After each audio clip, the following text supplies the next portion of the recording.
Ilm ma'rifatga tashna sanobar aya, o'tkir zehni, zuqqoligi va sabr bardoshliligi bilan ajralib turgan.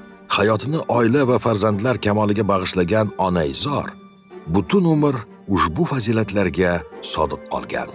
Islom Karimov volidasini hamisha katta ehtirom va hayajon bilan yodga olgan.